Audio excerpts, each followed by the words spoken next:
The funniest thing about the Azimio affiliate parties is that Kalonzo Musyoka, who had been labeled a watermelon, is coming out to be a giant in Azimio. Jubilee has got over 30 members who went to meet Ruto in State House and they pledged to work with him. Raila Odinga, from his own backyard, 9 members went to meet William Ruto in State House and pledged to work with him.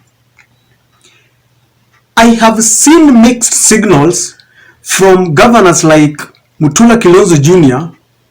and Wavinya Ndeti saying that they don't welcome the Azimio rallies.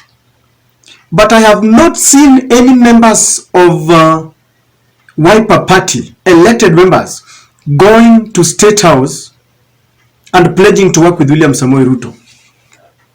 Mudama is the party chairman, and William Ruto has tried to use him to woo back Kalonzo to work with him, but Kalonzo has refused. Don't you think it is time now for us to remove that name, the watermelon, from Kalonzo Musyoka? I'm not yet done. Prior to the August elections, many had thought that Kalonzo would join William Ruto because he had also been giving mixed signals, blow cold. But in the long run, he stuck with and by Raila Odinga. I'm not yet done still. He gave to the Azimio coalition more than 2 million votes strong. Do you think Kalonzo deserves a better name?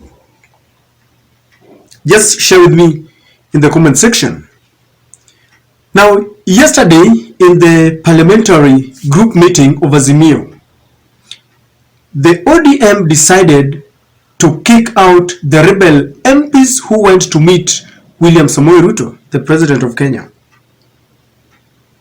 But Kalonzo has got a soft spot for Jalango, and he is pleading with Raila to forgive Jalango.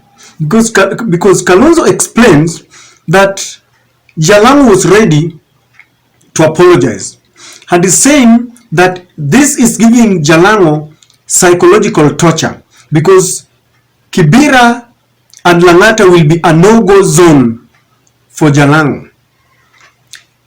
Do you think these people went to State House today? The ones who went the other day, if there's an election to be called, would they really?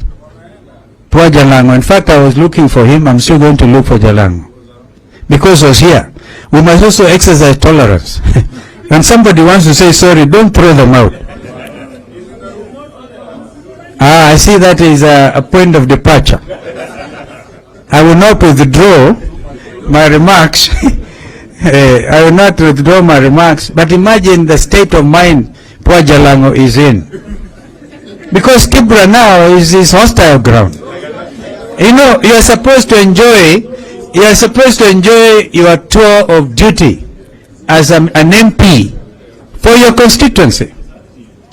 Let me tell you, I must congratulate our brother Tim Wanyonyi, and I'll tell you why.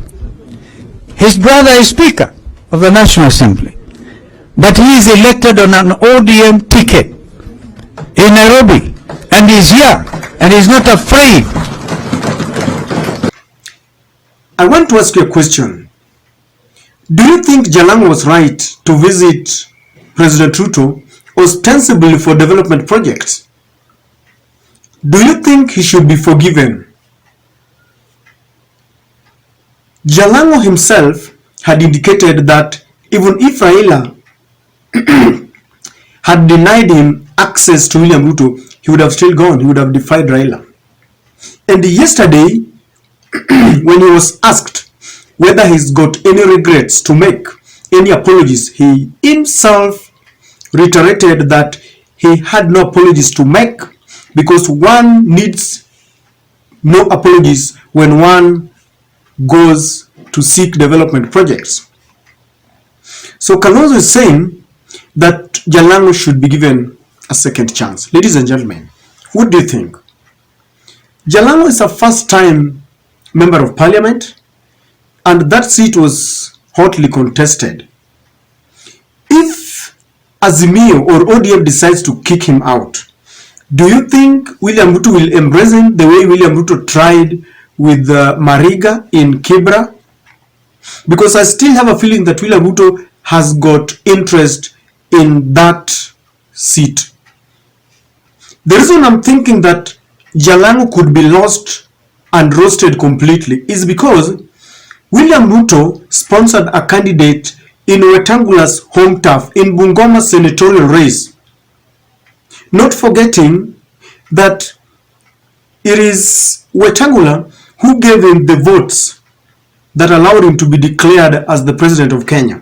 But he wasn't courteous enough. He decided to repay or to pay Wetangula by sponsoring a candidate against Wetangula's candidate. So based on his past record, I've got a feeling that if Jalango will be kicked out of the party to seek a fresh mandate, Ruto might sponsor another candidate. Because if Korir had won in 2017, sorry, then it means that there could be a possibility that this is going to be a tight race, and William Ruto might just decide to test the waters again. He's interested in the leadership of Nairobi. Do you think Jalango made the right decision? Because some quarters say that those who went to State House were paid. No one saw this, but from the past records of William Ruto, I remember there was a time William Ruto used to campaign and he meets Mama Boga's 1 million shillings. He meets the Boda 1 million shillings. And is one person who has manifested philanthropy when it comes to politics. And I have a feeling that these people are paid. If that is what happened, then I can assure you that William Ruto will have no apologies to make to them, because already they have been paid and no one will come back to him. Already the cake has been cut, and they know who they want to share this cake with. Will Jalango get anything in this government? Luckily enough, he's a comedian and he's got something to do. Kalonzo will be pleading with Raila. Do you think Raila will listen to him? Because the only thing that is bothering Kalonzo Musyoka is that Jalango is going through a psychological torture, that his constituency will be a no-go zone for him. But I listened to the young politician. He's got no apologies to make, and he seems to know where he is headed. He's saying that he wants to change Langata, and he believes that he can only change Langata by working together with William Samoei Ruto. Working with Ruto, to me, if you ask me, is not bad. But Raila cautions that you should have a thin line, because otherwise you will be swallowed in. Remember, in as much as we are saying that they should be working with William Ruto as a president, let us not forget the other side of the coin, that apart from being the president of Kenya, William Ruto is a politician. He wants to weaken the opposition. What is the difference? Do we have, just tell me, is there a thin line between embracing your party position and bringing development into your constituency? Because Jalango, when I listened to him, he was saying that by the end of 5 years, the constituents will come to him to ask, we gave you an opportunity, how did you use it? And it's like, from when I listen to him, it is like he's saying that all those who are telling him to embrace the party position will not be there when the constituents will be roasting him, asking what he has done. But I also believe that the people who elected him knew very well that he ran on an ODM ticket and he should respect that. And those people will know very well that if he did not get the developments, it is because he did not work with the president. It is really, it is a 50-50 situation, and it's very difficult. It needs one to make a choice, and it seems that Jalango has decided that he has chosen to work with the president, and he believes that his ardent supporters will embrace him, will still vote for him. But from the look of things, ladies and gentlemen, Raila Amolo Odinga was the MP for Langata, and those people embraced Raila and his position. I don't think Jalango will knock the door and they open for him. To me, if the party kicks him out, it will be the end of him.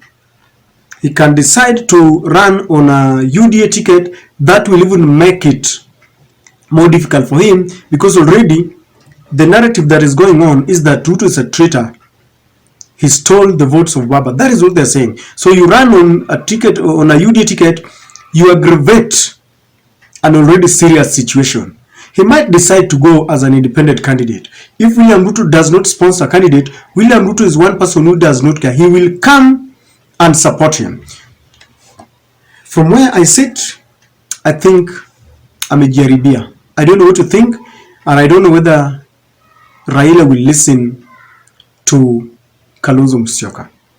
I still repeat that we should not call Kalonzo Musyoka a watermelon again. I don't know what to think, but that is my take.